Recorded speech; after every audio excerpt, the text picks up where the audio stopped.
Did intermittent fasting give me an eating disorder? Real talk, ladies and gentlemen, and this does not diminish those struggling with eating disorders. But if you are thinking about intermittent fasting, you need to watch this video.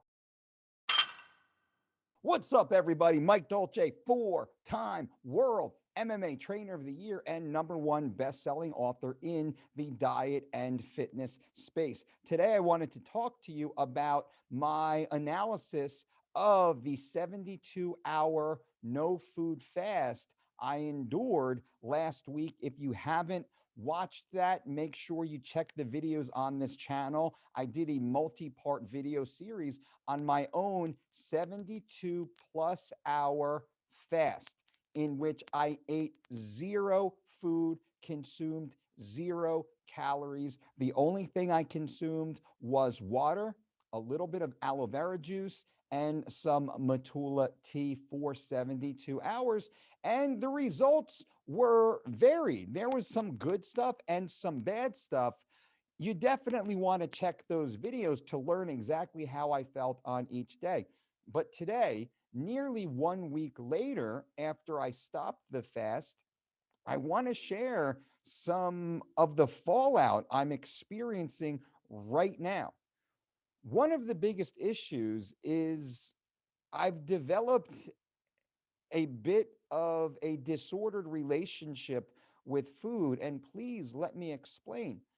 After having gone for 72 hours without eating, that is as much of a psychological approach as it is a physical approach, in that you're constantly living in your head. Or I'll speak from my own first person perspective here. I was constantly living in my own head, counting the hours since I last ate, counting the hours until I will eat, determining whether or not I should perform certain types of activity. Will I have enough energy to do that? How will I feel afterwards if I walk that far, if I ride the bike, if I play in the yards with the kids? How am I going to feel afterwards? Am I going to feel worse? Am I going to get dizzy? Am I going to lose energy? These were real thoughts. So I was constantly living in my head, and I was constantly living with hunger. I'd say I was about 30% hungry for the entire 72 hours. What does that mean? That's like the way you feel about an hour before a meal. When you can eat, you're ready to eat, but you know your meal's coming, you're finishing up maybe some work or something else, you're getting done your workout, and you know that meal's coming and you can't wait for it. That's the way I felt during the entire 72-hour period of time. Now, once I was able to eat at hour 72, I slowly started consuming bone broth. That was how I broke the fast. I broke the fast with a grass-fed bone broth. And I took my time and I sipped on it in a little coffee mug, and I sipped a little bit more about a half hour later. And then I ate a little bit more, and I made a very robust stew in the slow cooker. It was more like a soup than anything else. Chicken, zucchini, butternut squash, chopped celery, cabbage, a few other things. And I put all that stuff in the video. I broke down the recipe. It's even on my Instagram page at the Dolce Diet if you want to take a look and see that. So I slowly brought my way back into eating real food again. Had a little bit of fruit that night, and I felt okay. The food was not as satisfying as I thought it would be. You know, like when you have the birthday and the big buildup and you go eat at your favorite restaurant and you stuff yourself and you're so happy. Oh, it was so good. Or at the end of a Thanksgiving dinner, let's say, I did not have that feeling. I did not have that dopamine release. And in a way, I felt guilty. This is honesty, full transparency with you guys right now. I'm going to be 100% real with you. I felt a little guilty, which was odd because I'm a fitness expert. I run a team of registered dietitians, certified trainers, exercise physiologists. We're one of the most reputable health and fitness companies in the world. We deal with clients all over the planet. We've been doing so for over 20 years. I have some experience and knowledge with regards to nutrition and habits and psychology and lifestyle and even different versions of food disorders, or I should say disordered eating patterns. There's a little bit of guilt, to be honest with you. I had just gone 72 hours without consuming a single calorie, and I felt a little guilty, which was weird, but I knew my body needed the sustenance. And as I broke down in the other videos, I talked about my relationship, or my ability to be present with my children was adversely affected. My ability to go up and down stairs without handholds became a concern. There were some things I wasn't able to exercise as I like to do, and as I believe is healthy and beneficial to do so. My work performance might have suffered a little bit. I couldn't write as I normally write a few hours per day. I couldn't write the way I could previously. And some in the fasting community say, hey, man, you just weren't fat adapted yet. You got to give it more time, give it more time. That may be true.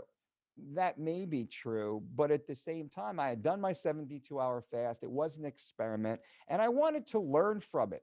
And that's what I'm sharing with you right now. So as I've gone further through the week, what I've noticed is I've developed a mild aversion to food, to eating food.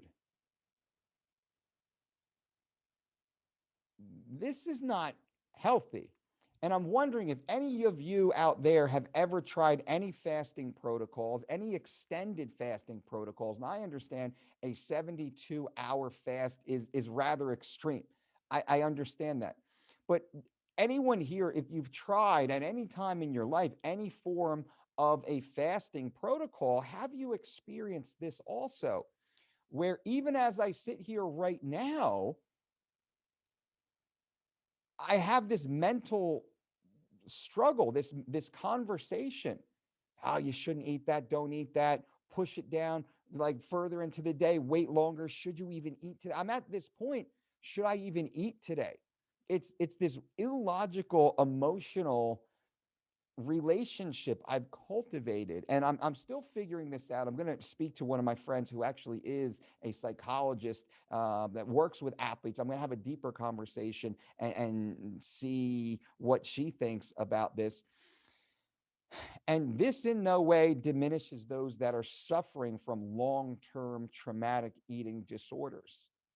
I am not putting myself at the same level, but what I am saying and what I'm theorizing is, having gone into this fasting experiment without the awareness of this possibility, one could develop a deeper disordered relationship with food. Now, right now, I will say, coming out of it, I've inadvertently picked up a disordered relationship with food, although logically I understand how to feed myself. I understand the value of high net nutrient foods. I understand what deficiencies can be created through inadequate nutrition intake.